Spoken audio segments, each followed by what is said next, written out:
All right, all right, all right. Yay. It is another Kitchen Talk with Teresa Kitchens. And I am really, really pumped. I have a personal friend of mine today who is somebody that I've known for a really long time. We actually met through the Dallas Uptown Rotary Group. And today we have Keith Mankin with us today. Hey, Keith, how are you? Hey, Teresa. Thank you for inviting me into your kitchen. This is a blast. Can't wait. Yes, welcome to my kitchen. I am so excited to have you So here. great. It is. It's cool. It's cool. It's kind of different, right? Well, Keith, I know that you and I have talked multiple times and we get to see each other. We get to be able to communicate about lots of different things. But one of the things we've been talking about recently is kind of a lot of the craziness that's going on right now with whole COVID-19. And I think we're kind of sort of seeing a lot of our culture kind of coming out of a lot of that. But we're also seeing simultaneously a lot of frustration and a lot of concern that I think a lot of people are having right now, especially on the education front with our kids. And I know that you are currently working right now with students and working on college preparation. And I wanted to bring you on today so that way we can go ahead and help all of our viewers out there who have the same questions out there. So Keith, tell us a little bit about you and how you kind of got into this space. Yeah, sure. So, Teresa, I was a surgeon for 30 years. Before I was a surgeon, I was in humanities. I was a classics major at college and always felt I was a teacher. And as a surgeon, I did as much teaching as I possibly could. We moved down to Dallas about 5 years ago, and I really didn't feel like I had enough time to start a surgical practice again before, retirement and all that. I'm not going to tell people how old I am, but just suffice it to say, it's some time I wanted to retire. And this gave me a chance to sort of get back into things I love to do: creative work, writing, and educational things. So I've been working in tutoring. I did a lot of developmental medicine, so I work well with special needs children. But because I was able to really focus on some of the digital aspects, I've sort of embraced this type of meeting as early as I could, and I realized, you can get out in front of people. You can help people without having to be in their home. And this was even before we couldn't go into people's homes. Right. So I feel like I was kind of ready for this and ready to try to help people adjust to teaching at home and learning at home. Because, we have to look at both ways. How do you teach a kid, but how does a kid learn? Yeah. And then in addition to that, I wrestled with the whole idea of these kids, despite the fact that this school year is insane and crazy, and we have part of the kids going full time and face to face, and part of the kids on video screens. Yeah, we're all These over. kids still expect, quite rightly, that the pandemic will go away, and at some point they're going to move on to the next stages. Whether that means they're freshmen who are going to high school, or they're seniors now who expect to go to college.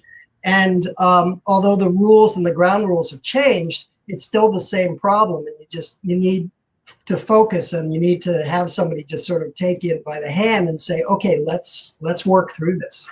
Yeah, and I know that a lot of parents right now are really concerned, and they're very, very kind of frustrated because they're in the process also of working from home and trying to keep up their careers, and then also turning around and having to homeschool.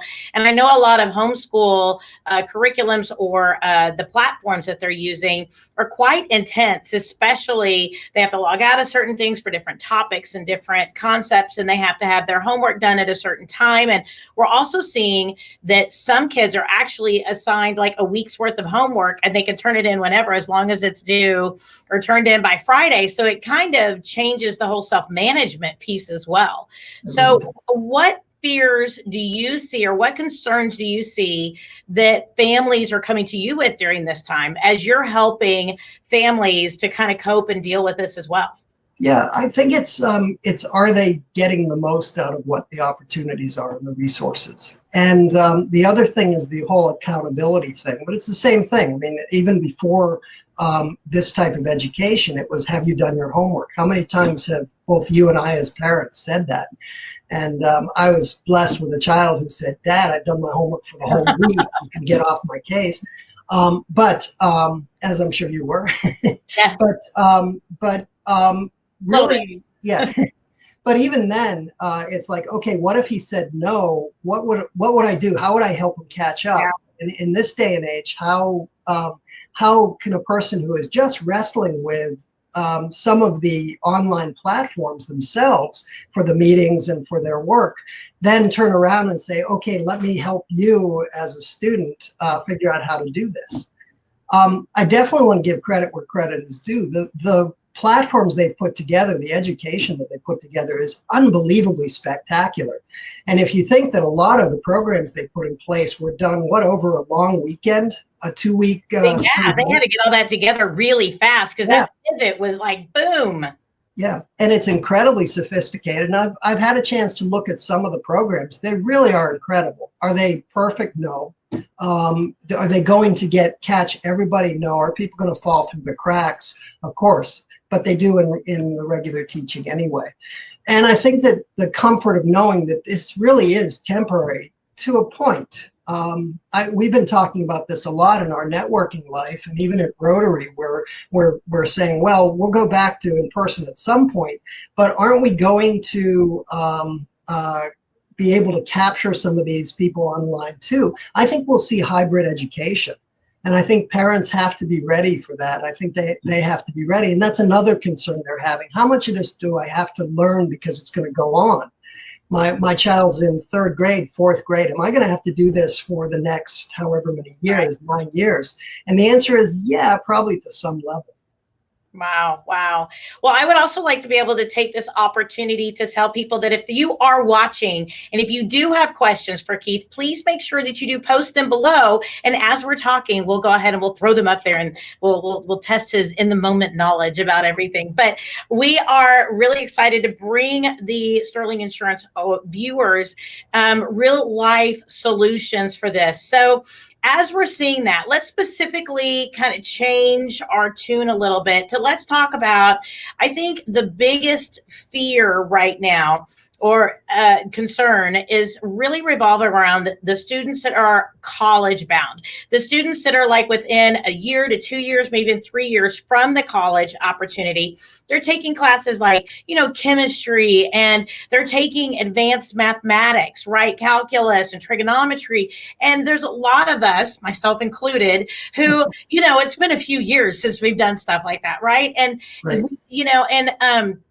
I know even back when because my kids are 27 and 21, I know that we had specific, they were in the Plano school districts, and they just had certain methodologies and ways that they wanted those specific problem solving skills to be shown on paper. And it was one of those things that even then it was really hard to help your kids with their, algebra 2 or whatever it is, that then whenever we get into more of a homeschooling environment with topics that we're really not fresh on and we haven't sat in other classes with, we're concerned, how will our children be able to take this information and be prepared for college, for SATs, for ACTs, for getting into colleges?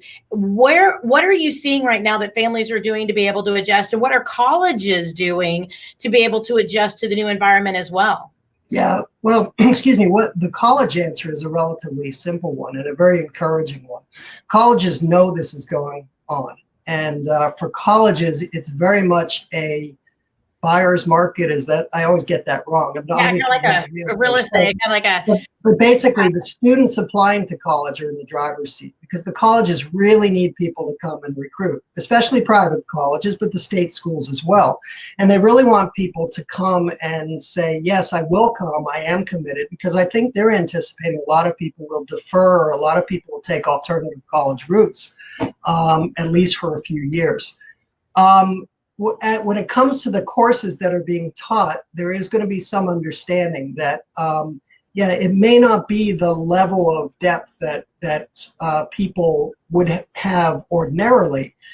But to be honest, I think that some of the resources that they have at the teaching level are good enough that it may actually level this a little bit. We may not see people that are so far ahead of other people. We may see everybody at this similar level. And this may be an advantage because they're coming into college with a more uniform level, and then the college can apply what they want to do. So I think colleges are looking at this as kind of an opportunity as well. One of the really kind of neat things is it's given the colleges a chance to step away from some of the things that really boxed them in, specifically the testing. Okay. Right now, the kids can't take tests. It's I think that the testing services are looking at hopefully being able to give the tests in October, but they are very cautious. They say the likelihood, there's probably only a 50-50 chance. Oh, really? And so since a lot of the applications are due in November, December, there may not be a chance to take the SATs, for instance, or the ACTs before then. And so colleges, which have been sort of looking at the test and saying, well, maybe this isn't the best way to judge kids anyway, are looking at different methods. And those methods are going to be what kind of pattern you've had, what kind of student, what kind of dedication you've had. And they're looking at it more organically rather than just grade-driven, test-driven. Excellent. Excellent. So you're really saying right now that the SAT and ACT is not really available to be able to be taken at this point for those kids that are seriously applying to colleges for next year. So, colleges are just kind of adjusting and using other, do you think it's going to be something that maybe they look at maybe extracurricular a little bit heavier, maybe the balance, like the life skills balance that they really bring to the table a little bit more rather than just a testing, like, really good test takers versus people who struggle with test taking isn't necessarily a good indicator of intelligence or even future success. But yet at the same point, that might be something that would really benefit a lot of kids out there that might not have had as many opportunities ahead of time. Exactly. I mean, I don't want to get into the whole socioeconomic ramifications, but the kids who do best on the test are the kids who can afford the rather expensive test preparations programs. And so this is taking that out of the equation to a large extent. Yes, it is extracurriculars. It is that life balance. But it's not just the list that you present, it's the depth that you go into. So really what the schools are looking at now more than ever are the letters that you get. And this is a key thing that I think kids are finally getting to understand and parents are getting to understand. And that's something I'm really preaching when I get to work with the kids at this level, is to find someone who really knows you. And what people don't necessarily understand is this does not have to be all teachers. You really need an academic one for sure. Find a teacher who really knows you, even if that's not in a field that you're going on in. I know somebody who applied to school successfully, who wanted to be an engineer, but they got an English teacher to write their note. Because the schools, engineering is a little bit different, but the schools are looking at education with a big E rather than with a small e. They're looking at, does this person appreciate learning? Does this person appreciate education? And will this person benefit from what we have to offer resource-wise and bring something to the table? And the best way to do that is a description with the narrative that the letters are. And then, of course, the second thing is and most important, and where I think hopefully really help, are the essays.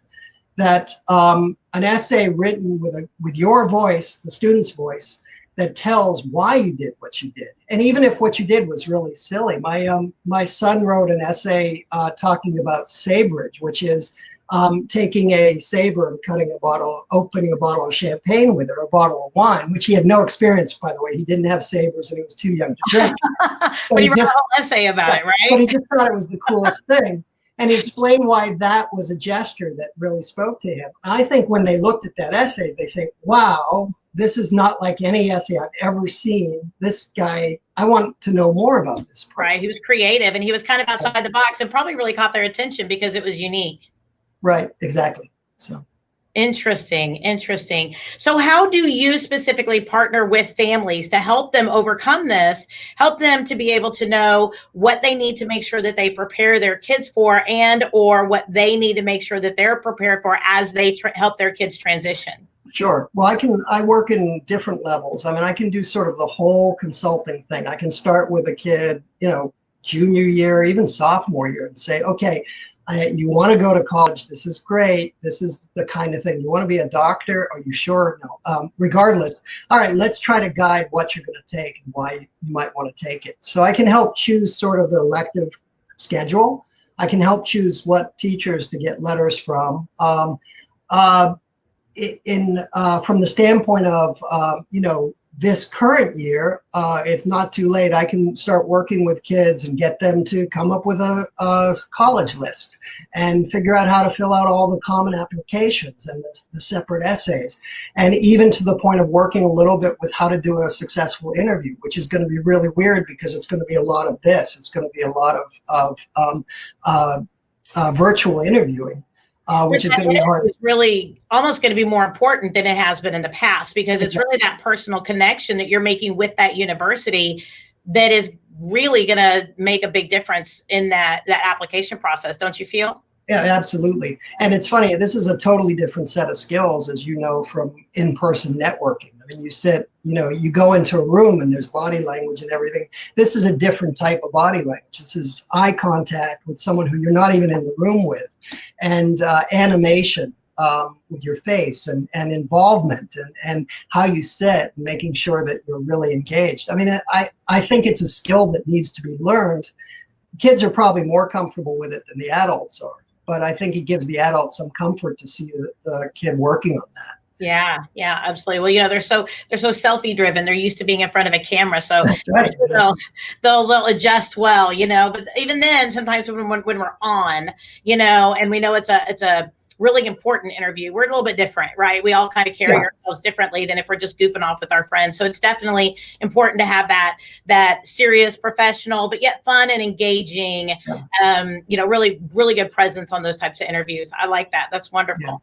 Yeah, I do too. One of the things I love about this medium, though, is it takes that fear factor out of it. So it kind of levels the playing field. It's a lot less imposing to sit in a room with an adult and be interviewed when you're, separated by a screen and that person isn't in the room, and you don't have to worry, am I sweating too much? Is this, you are basically just talking yourself, and you're in a separate room, although engaging.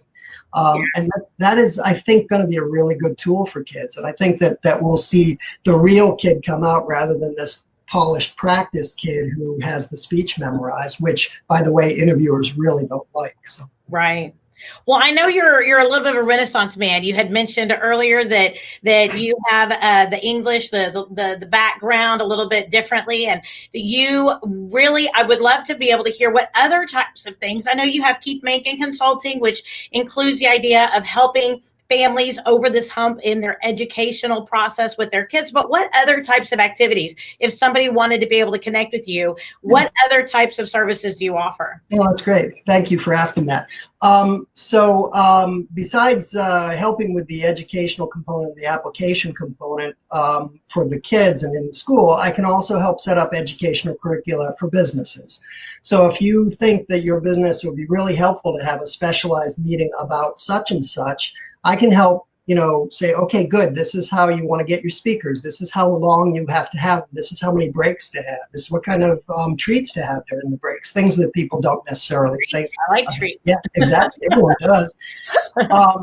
I can also help with any kind of writing project. So I can either do the writing for your work, and that would mean, writing content, ghostwriting if you wanted your biography as told to, or autobiography as told to. Or probably more important, and this is the kind of funny part, which is the creative part of my creative consulting. If you have an idea, I can help sort of coach you through it, through a variety of things, basically keeping you on schedule, being the taskmaster when I need to, and say, let's get this chapter done, and actually get you to write the project or put the project together, and then get it to you in either a presentable or a publishable form, or even help you publish it. And I've had a lot of fun doing that. I love helping people find their voice and tell their story. Oh, I think that's a lot of fun. That sounds like it would be a lot of fun. Now, Keith, if people did want to be able to connect with you, tell us a little bit about what that would look like. Yeah, sure. So I am available through a website, which unfortunately is under construction. I have a LinkedIn page under my name, which has all my contact information. I have I'm mostly reachable by email. And we'll figure out some way to share. I'm not sure how that works, Teresa, in this setting. We can put it down in the comments with anybody who wants to be able to see it, if that's good for you. Okay, yeah. I don't know. Let's see. Can I type a comment or? You can probably a little bit later on. I think once Okay. we end the stream, we can definitely do that. Okay, cool. Those right now are the main ways to do that. I do have a cell phone. I'll answer it. I'll respond. You can text me as well. Really, any kind of project, I'm delighted to sit down and chat either on something like this or I'm ready to brave a socially distanced coffee if people want to talk about what ideas they might have. Perfect. Yeah. I think that's exciting. Well, Keith, thank you so much for your time today. I really, really appreciate you and your service to families as they are really, and businesses too, because you can really help businesses to be able to create an online platform for education as well, for being able to get their team members maybe even over that hump of being a virtual business and being able to really write content, being able to really coach kids in the college preparation process and or finding colleges and really being able to get prepared for interviews and so forth. So I think that is a great service. So this has been Keith Mankin with Keith Mankin Creative Consulting, and we are excited to have you today. Thank you so much, Keith. Can I mention my pumpkins too? Oh yeah, absolutely. Yeah, so Your artistry. I mentioned I was a surgeon, or maybe I didn't. I was a surgeon for almost 30 years, and I've got all these scalpel skills. And so obviously don't operate on humans anymore, but I will operate on pumpkins. And I'm hoping that this is showing up. This is absolutely. Artificial pumpkin. But imagine a logo there, or perhaps just something fun for the holidays. I'm doing these on commission right now. So if it's something that you're interested in, you can contact me through my website or my LinkedIn page. Very cool. Very cool. I think you'll see a Sterling Insurance one coming up soon. So thank you so much, Keith. Everybody, if you have any questions or comments, please make sure that you do make them below. We will be, Keith will be watching this as we go to make sure that he does answer any questions that families or people who would like to be able to get some of their questions answers might have. Everybody, thank you so much for attending today, and everybody have a really great day. Bye, folks.